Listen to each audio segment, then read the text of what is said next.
Είστε στο κανάλι Γνώριζες Πώς και σήμερα θα δούμε δύο παιδιά που ισχυρίζονται πως είναι η μετενσάρκωση κάποιων άλλων.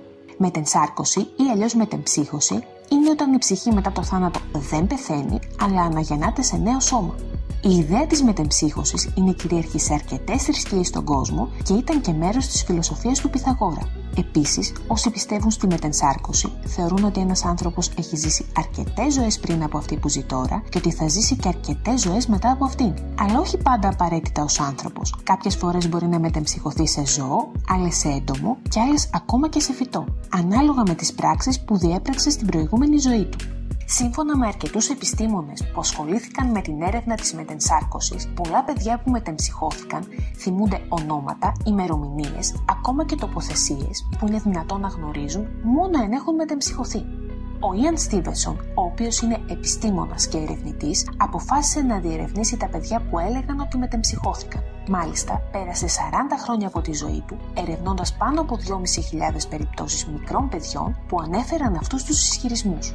Απέδειξε ότι τουλάχιστον 1.250 από αυτές τις περιπτώσεις ήταν αληθινές. Παρ' όλα αυτά, σύμφωνα με τη χριστιανική ορθόδοξη πίστη, η μετενσάρκωση δεν είναι δυνατόν να υφίσταται.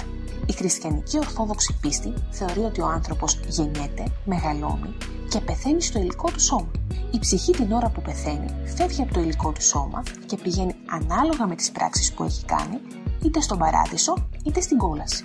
Παρ' όλα αυτά, εμείς σήμερα θα δούμε δύο ιστορίες μικρών παιδιών που σύμφωνα πάντα με τους επιστήμονες έχουν πραγματικά μετενσαρκωθεί.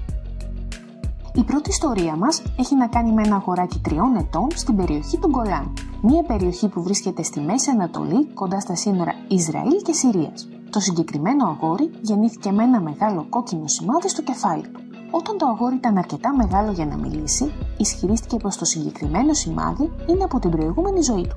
Πιο συγκεκριμένα, είπε στους γονείς του πως ένας άντρας στην προηγούμενη ζωή του τον δολοφόνησε χτυπώντας τον με ένα τσεκούρι στο κεφάλι. Και αυτό είναι μόνο η αρχή της ιστορίας μας. Οι γονείς του, μαζί με τον ίδιο, πήγαν στο χωριό που ισχυρίστηκε το παιδί ότι πέθανε. Μόλις έφτασαν εκεί, το αγόρι θυμήθηκε το όνομα που είχε στην προηγούμενη ζωή του.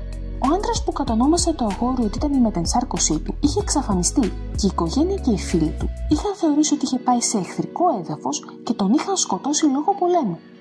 Όταν το αγόρι μαζί με την οικογένειά του πήγαν στο σπίτι του άντρα που είχε χαθεί, το αγόρι είπε στους γονείς του ότι θυμάται ακόμα και το όνομα του ανθρώπου που τον είχε σκοτώσει στην προηγούμενη ζωή του. Αργότερα, όταν πήραν το δρόμο της επιστροφής, το αγόρι είδε έναν άντρα που δεν τον είχε ξανασυναντήσει ποτέ στη ζωή του και τον αποκάλεσε με το όνομά του. Εκτός αυτού, είπε πως ήταν ο άντρας που τον είχε σκοτώσει. Το αγόρι του απίθυνε το λόγο, λέγοντάς του πως εσύ είσαι ο δολοφόνος. Αργότερα, το μικρό παιδί οδήγησε τους γονείς του μαζί με κάποιους γέροντες του συγκεκριμένου χωριού σε μια ερημική περιοχή κοντά στο χωριό που βρισκόταν και τους έδειξε το μέρος που ήταν θαμμένος και λίγο παρακάτω το μέρος που ήταν θαμμένο το φωνικό όπλο. Όταν ξέθαψαν τον νεκρό άντρα, παρατήρησαν πως η σωρός του είχε το ίδιο ακριβώς χτύπημα στο κρανίο με το σημάδι στο κεφάλι του μικρού παιδιού. Η συγκεκριμένη υπόθεση μετεμψύχωσης έχει επαληθευτεί και σύμφωνα με τους επιστήμονες είναι πέρα για πέρα αληθινή. Παρακάτω θα δούμε μια ιστορία μετεμψύχωσης που είχε συνταράξει στη δεκαετία του 1950 την Ελλάδα. Ο Παπαγεράσιμος, που είχε διατελέσει και Μητροπολίτης Κεφαληνίας, είχε μια αδερφή που την έλεγαν Φιλονίκη, η οποία κατοικούσε στην Κωνσταντινούπολη. Η Φιλονίκη είχε ένα κοριτσάκι πολύ έξυπνο και πολύ όμορφο που το έλεγαν Βάσο. Δυστυχώς το κοριτσάκι λόγω κάποιας ασθένειας πέθανε σε ηλικία 7 ετών. Η μητέρα της, μετά το θάνατό της, μετακόμισε στα Ταύταλα, θέλοντας να ξεχάσει το χαμό της κόρης της. 7 χρόνια μετά το θάνατο της άτυχης Βάσος, ο Παπαγεράσιμος είδε σε όνειρο τη μικρή Βάσο. Εκείνη του είπε να πει στη μητέρα της να μην κλαίει για το χαμό της και να μην πηγαίνει στον τάφο της για να τη δει. Εάν θέλει να τη δει, να πάει στο Παντήχη, που είναι προάστιο της Κωνσταντινούπολης, και εκεί του είπε θα με δει με τα ίδια της τα μάτια. Καθώς έλεγε αυτά τα λόγια, πήρε τον Παπαγεράσιμο και τον πήγε η ίδια στο σπίτι που βρισκόταν. Όταν ξύπνησε το πρωί ο Παπαγεράσιμος, συγκλονισμένος από αυτό που είχε δει στον ύπνο του, αποφάσισε να πάει στο Παντήχη. Όταν έφτασε εκεί, βρήκε το σπίτι που του είχε υποδείξει η ανιψιά του ότι ζούσε εκεί και με την ιδιότητα του ιερωμένου, χτύπησε την πόρτα εκείνου του σπιτιού. Προς έκπληξή του, του άνοιξε ένα κοριτσάκι 6 ετών που ήταν ίδιο και στο χαρακτήρα αλλά και εξωτερικά με την ανιψιά του. Όταν συνήλθε από το σοκ ο Παπαγεράσιμος, το είπε στην αδερφή του και εκείνη μαζί με τον ίδιο από εκείνη την ημέρα πήγαιναν συχνά σε εκείνο το σπίτι και επισκέπτονταν το κοριτσάκι χωρίς να αποκαλύψουν ποτέ τι τους οδήγησε εκεί.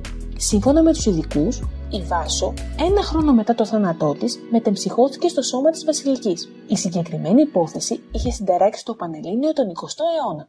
Γράψτε μου κάτω στα σχόλια εάν σας άρεσε το βίντεο και αν θέλετε να ξανανεβάσω βίντεο με τέτοιου είδους περιεχόμενο. Μην ξεχάσετε να κάνετε ένα subscribe στο κανάλι μου εάν δεν θέλετε να χάσετε και τα επόμενα βίντεο. Σας ευχαριστώ που παρακολουθήσατε το κανάλι μου, τα λέμε σε ένα επόμενο βίντεο.